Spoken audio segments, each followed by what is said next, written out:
వైష్ణవి వల్ల అమ్మమ్మ ఉంది, అమ్మమ్మతో మనం మాట్లాడదాం. అమ్మ నమస్తే, పేరు లచ్చవనా? ఎట్లుంటుండే నీ మనమరాలు నీతోటి? మంచిగా ఉండేమో నాన్న, బొమ్మలు దాడుకున్నాం.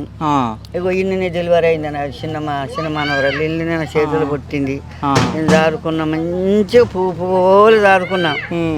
15 మందికి చెల్లమ్మ అన్నయ్య అనుకుంటా అన్నదమ్ములు అయితే పానం పంచను.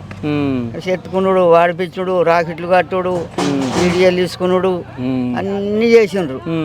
చేసి మంచిగా ఇంత 18 ఏళ్ళకి వచ్చింది. 18 ఏళ్ళకి వస్తే పెళ్లి చేస్తామని కొట్లో వచ్చిర్రు. 10 మంది వస్తే ఏం కర్రెగా ఉన్నాడు, కాలిపోయినట్టు, ముఖం మంచి లేదు, తీసుముడ కొడుకు అని మేము ఇయ్యమయ్యా వెళ్ళిపోండి ఇయ్యమంటే పోయిర్రు. పోయి మళ్ళీ ఏం చేసిర్రు, అన్నదమ్ములకి వెళ్ళి ఫోన్ నెంబర్లు తీసుకున్నారు.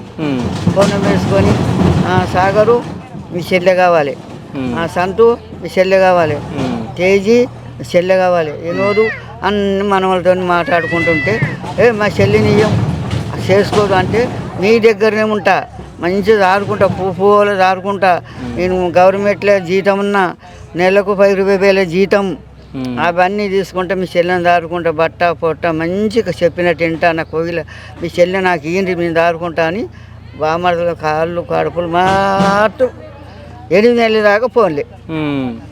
8 నెలల దాకా ఫోన్ చేస్తే మేము ఇయ్యమంటే మాట తాగిండు. మీరు ఇయ్యారా? సో మొత్తానికి నమ్మించి మోసం చేసి చంపేసిండు బాయ్.